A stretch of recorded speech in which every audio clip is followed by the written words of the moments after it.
নমস্কার। আমি ফাল্গুনী মুখোপাধ্যায়। আপনারা দেখছেন আমাদের চ্যানেল এডু হেল্প দুর্গাপুর।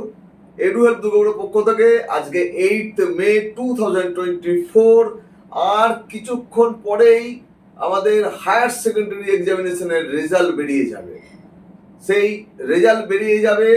সেই উপলক্ষে আমরা আমাদের চ্যানেলের পক্ষ থেকে প্রত্যেকটি ছাত্রছাত্রী বন্ধু, তোমরা যারা এবছরে পরীক্ষা দিলে, আগামী দিনে তোমরা বিভিন্ন বিষয়ের উপরে ভবিষ্যৎ গঠন করবে, তোমাদের প্রত্যেকের জন্য অনেক অনেক শুভেচ্ছা ও শুভকামনা রইল।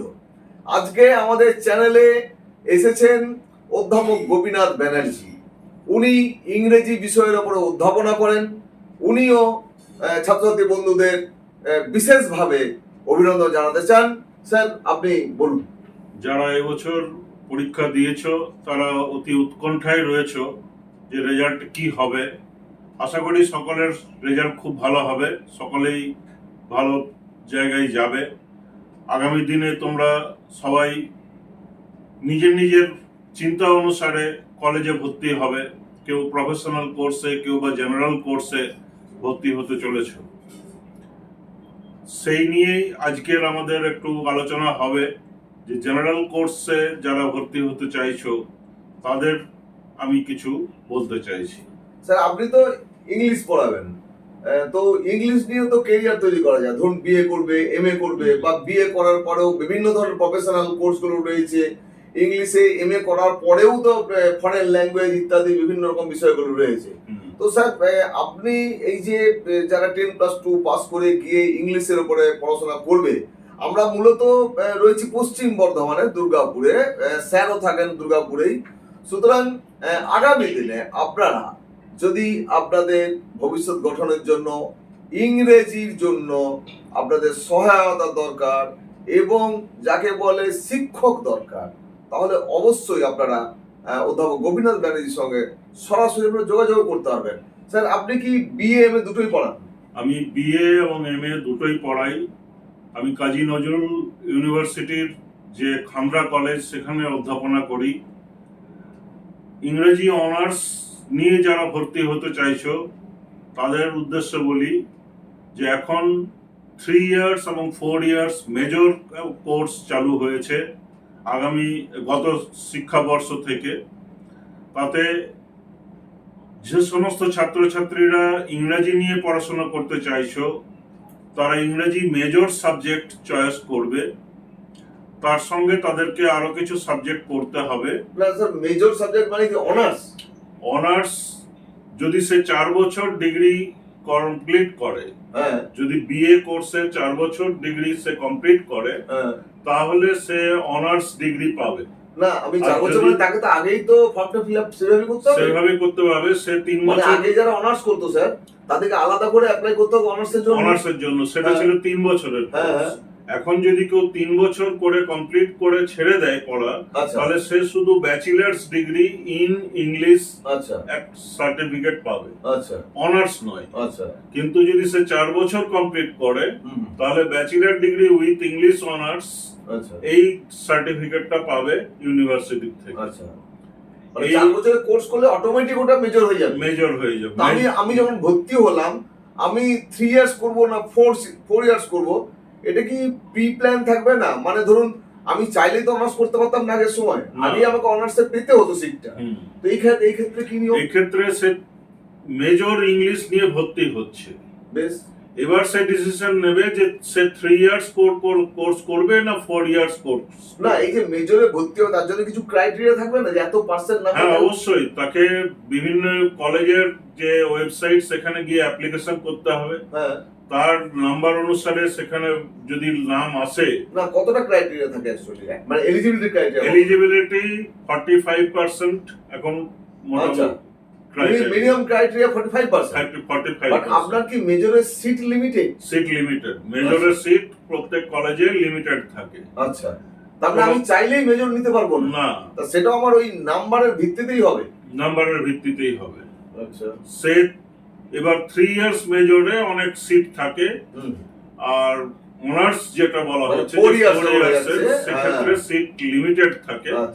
সেই লিমিটেডটা তার নাম্বার অনুসারে সে ভর্তি হতে পারবে। তার মানে স্যার, আমি যখন ভর্তি হব, যখন অ্যাপ্লাই করব, তখন কি আমাকে 4 ইয়ার্স মেজর বা 3 ইয়ার্স মেজর মেনশন করতে হবে? মেনশন করতে হবে, অবশ্যই মেনশন করতে হবে। আচ্ছা, তাহলে দেখুন আপনাদের অনেকগুলো জিনিস ক্লিয়ার হয়ে গেল। ইতিমধ্যে কি স্যার বিভিন্ন কলেজে ভর্তি শুরু হয়ে গেছে না রেজাল্টের পরে হবে? রেজাল্টের পর প্রত্যেক ইউনিভার্সিটি তারা সার্কুলার পাঠাবে, হ্যাঁ, ওয়েবসাইটে তাদের সার্কুলার থাকবে, আচ্ছা সেইখান থেকে ছাত্রছাত্রীরা অনলাইনের মাধ্যমে অ্যাপ্লাই করবে এবং অনলাইনেই ভর্তি হবে। আচ্ছা সমস্ত ভেরিফিকেশনের কাজ অনলাইন হবে। তারপর কলেজে ভর্তি হওয়ার পর তাদের ডকুমেন্ট ভেরিফিকেশনের জন্য কলেজে আসতে তো হবে। এই যে স্যার খান্দ্রা কলেজ ধরুন আপনার এই খান্দ্রা কলেজে কেউ ভর্তি হতে চাইছে বা অন্য কলেজে যেখানে যেখানে আমি কি স্যার একাধিক কলেজে হ্যাঁ, একাধিক কলেজে সে অ্যাপ্লাই করতে পারে, অপশন দিতে পারবে, কিন্তু তার চয়েস মতো যে কলেজটা তার ভালো লাগছে সেই কলেজে সে অ্যাডমিশন নেবে। তো আমি তাহলে কোন সাইটে যাব এটা কি আপনারা জানেন? ওটা প্রত্যেক কলেজের আলাদা আলাদা ওয়েবসাইট আছে। ও তাহলে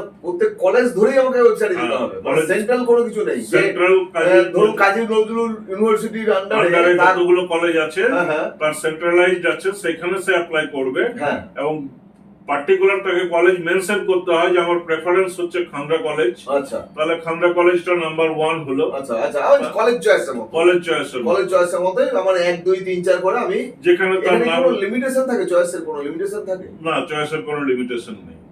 না, সে যে কোনো কলেজ চয়েস করতে পারে। তাহলে 45% ক্রাইটেরিয়াতে আপনি বিএ করতে পারছেন ইংলিশে, বাট 45% মিনিমাম ক্রাইটেরিয়াতে 3 ইয়ার্স এর মেজর আর 4 ইয়ার্স এর মেজর যখন হয়ে যাবে তখন আপনার ওই নাম্বারের ভিত্তিতে আপনি ওখানে মেধা তালিকা তৈরি হবে, সেই মেধা তালিকা অনুযায়ী চান্স পাচ্ছে কিনা সেটাই হচ্ছে নির্ভর করবে। সেই জন্য আপনি এক বা একাধিক কলেজে কিন্তু চয়েস দিয়ে রাখতে পারেন আপনার সাবজেক্ট স্পেসিফিক করে, তাই তো?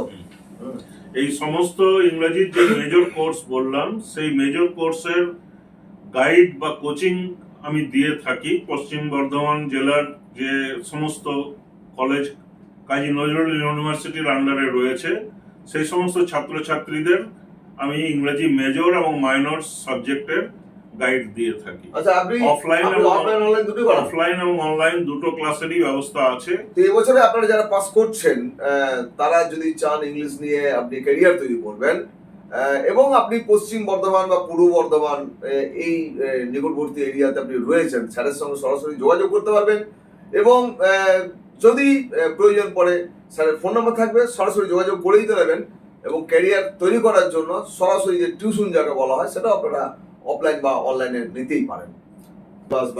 সিলেবাস ডিসকাশন আমি করব পরবর্তী ক্ষেত্রে, আবার যখন আপনার মুখোমুখি হব তখন আমি ছাত্রছাত্রীদের বোঝাবো যে ইংরেজি অনার্স বা মেজর কোর্স পড়তে গেলে কি সাবজেক্ট তাদেরকে নিতে হবে। অনেকেই খুব ভয় পায় যে ইংরেজি অনার্স আমি হয়তো করতে পারবো না, কিন্তু এটা অন্যান্য সাবজেক্ট যেমন পড়াশোনা করতে হয়, হিস্ট্রি বলুন, বেঙ্গলি বলুন, ইংরেজি তো একটু পড়াশোনা করলে সে নিশ্চয়ই কৃতকার্য হবে এবং ভালো নাম্বার সে পাবে।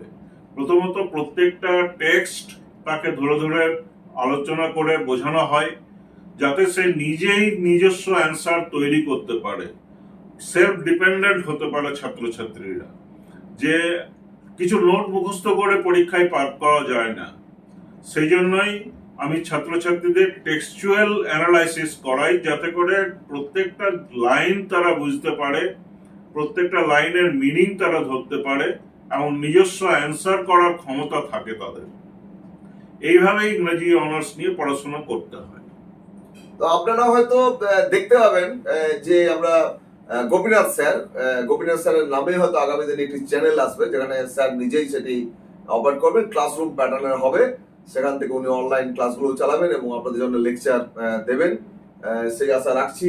স্যারকে আমরা অ্যাকচুয়ালি মোটিভেট করছি আর কি যে আপনি এই সোশ্যাল মিডিয়া প্ল্যাটফর্মে এসে আপনি চাইলে ছাত্রছাত্রীদের সঙ্গে সরাসরি যোগাযোগ করতে পারবেন এবং তার মাধ্যমে ক্লাস করাতে পারবেন, অনেক অনেক বেশি সুবিধাও হবে। আমাদের প্রচুর দূর দূরান্তে গ্রামগঞ্জের ছাত্রছাত্রীরাও থাকে, তাদেরও অনেকটাই সহায়তা হবে। এই জন্য আগামী দিনে হয়তো গোপীনাথ স্যারকে আমরা আমাদের ইউটিউবের যে পর্দা সেই পর্দায় হয়তো আলাদা নামে পাবো, গোপীনাথ স্যার হিসেবে হয়তো আগামী দিনে উনি পরিচিতি লাভ করবেন।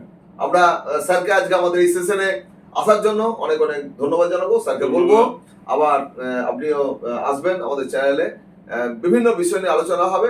আপনারা যারা আজকে আমাদের এই ভিডিও দেখলেন, যদি কোনো কিছু জানার ইচ্ছা থাকে, কোনো মতামত থাকে, ডেফিনিট আপনারা উল্লেখ করবেন, আমি সেটা অ্যান্সার দেবো এবং পরবর্তীকালে স্যারকে দিয়েও সেগুলো আপনাদের উত্তর দেওয়ার ব্যবস্থা করব। প্রত্যেকে ভালো থাকবেন এবং অপেক্ষা করবেন আমার নতুন নতুন ভিডিওর জন্য। ধন্যবাদ।